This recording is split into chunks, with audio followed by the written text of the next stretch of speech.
Assalamualaikum warahmatullahi wabarakatuh. Welcome back to my channel Detektif D. Nah teman-teman, kali ini kita masih ngebahas video yang kemarin ya, karena ya ini berkaitan dengan ya Jody dan Yusuf Mansur ya teman-teman. Karena masih masih ngebahas tentang usaha-usaha Yusuf Mansur dalam menggalang dana dan mempertahankan usahanya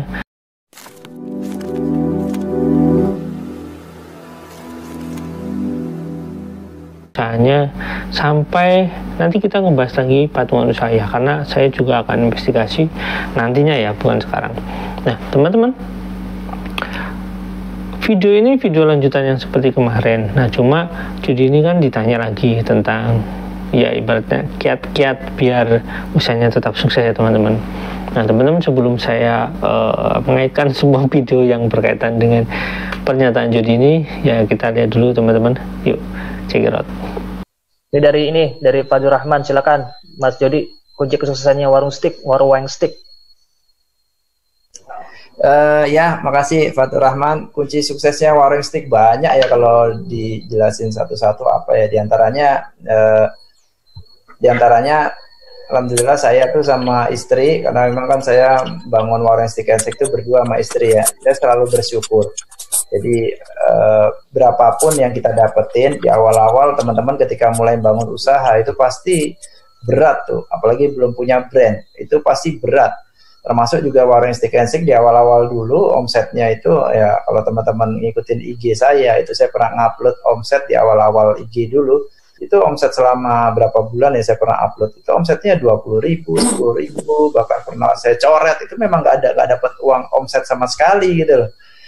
Jadi emang berat di awal-awal kita bangun brand, tapi seberat apapun itu ya alhamdulillah saya sama istri saya itu selalu bersyukur, nggak pernah ngeluh, nggak pernah merasa kurang segala macam, ya alhamdulillah masih dapat omset gitu loh. Termasuk juga saat seperti ini, ketika kita ada pandemi seperti ini, dapatnya segini, alhamdulillah saya syukuri gitu loh. Dan saya ingatin juga buat teman-teman, ketika kan saya bilang ke teman-teman ini nggak bisa semuanya dapat 100% karena emang omset kita menurun. Saya minta pengertiannya teman-teman semua. Saya cuma bilang ke teman-teman gini, banyak loh di luar sana orang itu yang nggak kerja, nggak ada kerjaan, tapi teman-teman masih dapat kerjaan walaupun gajinya mungkin nggak full 100%, tapi syukuri gitu loh. Karena saya ingat ketika di awal saya membangun warung stick and shake dulu, benar-benar sepi, kita udah masak banyak, sausnya masak banyak, dagingnya beli banyak, ternyata hujan deras. Padahal pelanggan kita kan mahasiswa nih Pak Dwi, mahasiswa kalau datang ke warung stick and shake naik motor, kalau hujan kebayang udah nggak ada yang datang. Akhirnya gimana, dagingnya itu ya mau dimasukin freezer nggak punya freezer, sausnya gimana, saus sudah bikin satu panci, mau dimasukin ke kulkas nggak cukup. Akhirnya ya gimana gitu loh, berat gitu loh pada saat itu. Tapi ya alhamdulillah, saya sama istri saya alhamdulillah tetap bersyukur. Kunci pertama sukses itu selalu bersyukur. Yang kedua, selalu berprasangka baik. Jangan punya pikiran siapapun yang bilang misalnya, wah ini nggak bakat kamu usaha nih, gagal-gagal terus gitu. Saya sih selalu berprasangka baik sama Allah. Ini penting nih, karena Allah itu menurut prasangka hambanya. Jadi kalau kita ini punya pikiran, wah dengan segalanya nggak bisa beneran. Tapi kalau kita punya bayangan, insya Allah warung stick bisa besar, warung stick and shake bisa menghadapi, ngelewati pandemi ini, akhir tahun misalnya paling lama insya Allah kita bisa bangkit lagi. Buktinya apa? Saya selalu suzon, saya selalu dalam keadaan seperti ini, saya selalu mempersiapkan.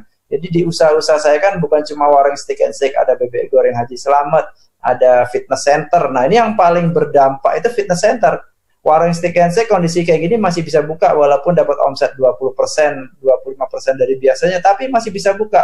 Tapi fitness center sama sekali nggak bisa buka, Ustaz. Nah, terus gimana nih caranya nih supaya tetap bisa gaji karyawan? Ini masih ada karyawan nih.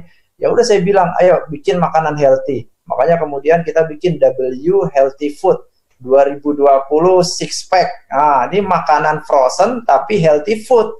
Semua yang makan itu bisa six pack insya Allah. Nah, jadi kreativitas ini penting gitu loh. Di saat seperti apapun kreativitas penting. Jadi yang pertama bersyukur, yang kedua husnuzon, yang kedua selalu kreativitas di saat apapun itu. Jangan nyalahin keadaan. Udah keadaan kayak gini, kalau kata Ustadz Yusuf sih bersahabat aja sama pandemi. Gitu loh, jangan dimusuhin tapi bersahabat. Kalau bersahabat, kita udah menyatu, udah merasakan, oh ternyata banyak juga nih keberkahannya ya. Kita bisa ngaji terus di rumah, bisa diimamin sama juga. Seneng nih Ustaz Tarmizi, saya nyekolahin juga di pesantren Darul Quran, pulang-pulang ke rumah, ternyata tarawehnya yang ngimamin juga terus. Dan saya minta ke juga, pokoknya surat tarawehnya ini saya nggak mau suratnya itu aja, harus ganti-ganti terus. Wah, ganti-ganti terus ya. Akhirnya yang repot yang makmumnya, suratnya ganti, dia pas lupa, kita nggak bisa benerin kan saat. Tapi keren, ternyata kalau kita mau bersahabat, itu keren. Banyak lah, kita jangan ngelihat nggak enaknya, ngelihat dulu enaknya, lihat dulu nyamannya. Saya bisa dengerin ngajinya juga, saya bisa dengerin ngajinya Caca, anak saya yang kedua itu juga dari rumah tahfidku. Dulu masuk di rumah tahfidku, ngafal Quran juga. Sholat subuh saya minta anak-anak buat ayo kita tasmi Quran, 1 hari 1 juz, ganti-gantian juga Caca juga Caca. Saya jadi bisa dengerin ngajinya gitu loh. Ternyata keren ngajinya anak-anak. Ini kebahagiaan yang alhamdulillah ya. Nah, sehingga kalau kita udah bersahabat sama pandemi, akhirnya apa? Kita ini udah nerima gitu loh. Ada takdir baik, ada takdir buruk. Kita udah nerima takdir buruk. Ketika kita nggak nerima nih masalah nih sama keimanan, karena takdir itu adanya di rukun iman. Nah, ketika kita udah nerima, insya Allah nih, Allah akan ngasih rizki itu. Di antaranya apa? Kreativitas. Saya selalu doa minta sama Allah, ya Allah tunjukkan kreativitas. Mudah-mudahan saya bisa dapat kreativitas, anak-anak saya kreativitas. Karena kreativitas itu menurut saya penting sekali. Apalagi di saat seperti ini. Bukan cuma di bisnis ya, di pesan kreativitas gimana coba? Saya punya sekolahan juga nih sama nih, punya SMP, punya SMA. Masa kita cuma mau begini aja? Kan harus ada kreativitas, sekolah online misalnya kayak STIMIK antar bangsa. Dan ternyata juga nggak ada bedanya gitu loh. Anak-anak saya juga sekolahnya sekarang online, nggak ada bedanya. Kayak ngajar gini, saya malah lebih seneng ngajarnya bisa pakai kaos begini kan. Nah, nggak usah pakai baju gimana-gimana, pakai celana pendek juga ada yang tahu nih kan. Ternyata keren gitu loh. Saya tadi mulai jam 10, jam 9 saya masih meeting tuh. Masih meeting sama teman-teman di kantor, teman-teman marketing. Kemudian masih bikin video buat manajer regional. Jadi masih bisa nyantai gitu loh. Dan rupanya ketika kita bersahabat, wah keren juga. Ternyata kreativitas itu lahir. Nah, ketika kreativitas lahir, akhirnya ketemu tuh, oh ternyata harus begini. Nah, terus kunci sukses yang lain, ya masih banyak lah. Nanti saya bagi sama Pak Hari, biar Pak Hari cerita yang lainnya. Silakan. Perjalanan. Kemarin ada orang yang ya karena cintanya sama saya marah-marah nggak keruan di WA. Saya mau jawab kepanjangan, mau saya jawab kayaknya kok gapnya terlalu jauh. Mereka bertanya tentang aksi-aksi saya. Kenapa kok perusahaan A? Kenapa kok perusahaan B? Kenapa yang disebut ini? Kenapa disebut itu? Kok bukan Petren? Mau kemana ini? Kenapa begini? Kenapa begitu? Wah, pusing. Saya bagaikan Nabi Musa yang berdiri di tepi laut.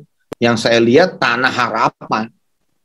Jadi diajak ngomong kanan kiri depan belakang gitu. Udah saya lihat tuh tanah harapan itu di ujung sana, bahwa apapun yang kita lakukan memang untuk kita selamat. Yang kita lakukan apapun itu memang untuk kita. Oke, saya bisa sebut Yusuf Mansur itu Fir'aun. Maka Fir'aun juga tidak bisa dia bekerja sendiri tanpa yang namanya pengusaha. Korun. Siapakah itu? Itu adalah Jody Bratosuseno.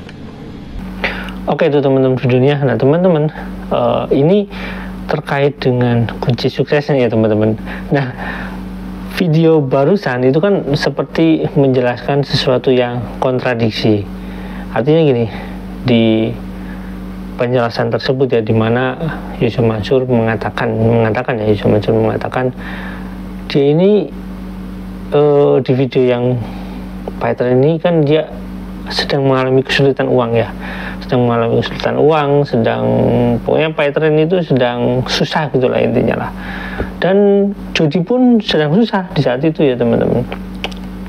Di saat itu sedang susah, Jody pun mengalami kesusahan, dan Yusuf Mansur bahkan di video panjangnya itu kan Yusuf Mansur marah-marah ya teman-teman. Nah, di posisi tersebut jelas posisi keuangan usaha mereka, baik itu Pipeline maupun Warung Group itu secara manajerial ya mengalami hambatan ya, karena ya kondisinya tidak memungkinkan pada saat itu ya. Bahkan untuk memanaskan mesin Pipeline aja Yusuf Mansur nggak sanggup gitu. Dan sampai sekarang kan akhirnya kantornya tutup permanen, dan kantor yang menjadi sampingnya pun nggak pernah ada penampakan ya teman-teman. Nanti kita lihat lagi deh. Nah, di tahun 2021 ini kita belum ngebahas tentang Yusuf Mansur ya. Ini kita masih ya berita-berita masih pada saat itu masih rame-rame tentang klarifikasi Yusuf Mansur awal-awal, tapi belum ada yang ngebahas, masih baru Pak Darso yang awal-awal di situ dan belum rame. Nah, sampai 2022 ya teman, itu juga saya ngebahasnya di 2022 akhir lah kurang lebih. Nah, di 2021 Yusuf Mansur pun di kondisi itu, Yusuf Mansur pun sudah mengalami kesusahan keuangan ya, kesulitan keuangan secara manajerial, baik itu usaha Pipeline maupun Warung Steak ya, Warung Group itu sendiri termasuk mobil selamat. Nah, yang anehnya adalah ketika di 2022 itu Yusuf Mansur itu dengan Warung Groupnya itu membuka usaha outlet baru atau membuka tempat baru ya, cabang baru di kota-kota besar teman-teman, termasuk yang saya investigasi kemarin di Tasikmalaya itu membuka cabang baru. Nah, di tahun 2021 Yusuf Mansur kan sering bikin seminar-seminar online gitu ya. Saya nggak tahu itu berbayar atau enggak gitu, karena Yusuf Mansur itu kan pelit ya, masa nggak berbayar, karena yang hadir di sana pun ada beberapa yang kegiatan misalnya kayak dari Bank Indonesia gitu ya, itu kan mereka kelas elit ya untuk bisa ikut pengajian Yusuf Mansur. Nah, di 2022 pada saat itu Yusuf Mansur sudah mulai ceramah nih yang isinya duit gitu ya, pengen duit itu pengen besar gitu ya. Pokoknya intinya ceramahnya yang semakin menjurus, seperti Yusuf Mansur ini pokoknya umat ini suruh gitulah berdoanya lah, suruh duit gitu, besar gitu, kurang lebih seperti itu teman. Nah teman-teman, di tahun itu ketika Yusuf Mansur sudah mulai ceramah, bisa-bisanya Yusuf Mansur itu dan Jody ini membuka cabang baru, bisa-bisanya seperti itu ya. Dan kita bertanya-tanya, ketika kondisi pandemi Yusuf Mansur itu ibaratnya nggak ceramah, terus perusahaannya hampir kolab, bahkan Pipeline kolab gitu ya, warung steak waktu itu katanya memecat setengah karyawannya. Dan begitu dia mulai ceramah, kok bisa dia membuka cabang baru? Itu kan jadi pertanyaan ya teman-teman. Sebenarnya karena setiap Yusuf Mansur sama itu kan ngumpulin uang sedekah, dan sedekahnya katanya ada, bukan kata saya loh, kata Jody ya. Jadi katanya ada yang nimbang mobil, terus bahkan dari wawancara Pak Darso ada sekali ceramah ya teman-teman, itu kadang bisa ngumpulin sampai 4 miliar. Bayangin aja, sekali ceramah bisa ngumpulin uang sampai 4 miliar kan, wedan gitu ya, bayangin aja. Terus kalau kita melihat dari peran Jody dan peran Yusuf Mansur di perbincangan Pak Iqbal itu, Jody jelas-jelas diposisikan sebagai orang yang mengelola aset Yusuf Mansur gitu ya. Jadi ketika Yusuf Mansur mulai pulih di masa setelah pasca pandemi ya, bukan pasca sih, sebelum pandemi berakhir pun kan sudah mulai penyesuaian nih, sudah mulai new normal gitulah. Itu Yusuf Mansur sudah mulai ceramah dengan ya masih pakai masker gitulah, intinya sudah mulai banyak kegiatan. Dan di sana Yusuf Mansur bisa membuka cabang tanpa ada kayak rame-rame gitu. Sebelum kita ngebahas ya teman-teman, sebelum kita rame-rame ngebahas, itu dengan santainya membuka cabang gitu ya. Dengan dia ceramah, saya nggak tahu uangnya dari mana gitu ya, uang sedekahnya itu dia jelas dari jamaah gitu ya. Terus uang jamaahnya ini kemana kan saya nggak tahu. Nah, untuk modal usahanya sendiri saya nggak tahu uangnya dari mana, apakah berkaitan dengan sedekah atau tidak ya saya nggak tahu. Yang jelas Pak Iqbal menyatakan bahwasanya itu berkaitan gitu ya teman-teman. Nah, keren kan? Enggak keren gitu ya, karena enggak rasional gitu ya. Dari mana uangnya, sementara awal pandemi aja udah kerepotan, kok bisa buka usaha, terus sedangkan nilai investasi perusahaan Yusuf Mansur ini, baik itu Paytrend yang sudah bangkrut, Paytrend manajemen, terus Paytrend sendiri nggak jelas ujungnya kemana, ada trainee yang saya juga nggak tahu trainee kemana, terus hotel Moyavidi yang nggak jelas ujungnya, terus ada Hotel City yang apa sih, nggak ada nilainya sekarang, maksudnya nggak ada nilai secara ya mungkin pemenuhan aset keuangannya yang nggak terpenuhi gitu, beda dengan aset tanahnya ya. Terus warung steak itu yang ya saya nggak tahu, yang jelas usaha-usaha Yusuf Mansur ini usaha secara bisnis ya, usaha-usaha Yusuf Mansur secara bisnis nggak apa ya, growth-nya nggak jelas gitu. Bahkan kan banyak yang bangkrut, kok bisa buka cabang warung grup lagi gitu di tahun dimana dia sedang butuh uang sebelumnya, teriak-teriak gitu kan, aneh. Karena apa, setelah dia ceramah kok tiba-tiba bisa buka cabang, setelah dia ceramah ngumpulin uang sedekah, saya nggak tahu yang ngumpulin ya, mungkin panitianya itu ngumpulin uang sedekah, kok bisa buka cabang, sementara sebelumnya di tahun sebelumnya dia teriak-teriak butuh uang gitu ya.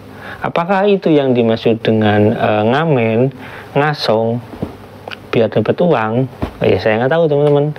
Tapi intinya adalah teka-teki ini bisa terjawab sama Pak Iqbal, karena Pak Iqbal ini orang dekatnya Yusuf Mansur. Dan sebenarnya saya punya dokumentasi beberapa yang mengatakan Yusuf Mansur ini dengan jelas ya, sebelum rame-rame ini Yusuf Mansur dengan jelas bahwasanya ada kedekatan dengan orang tersebut gitu teman-teman. Oke, sampai di sini teman-teman, jangan lupa like, subscribe, dan komen, dan lupa juga share. Wassalamualaikum warahmatullahi wabarakatuh. Bye.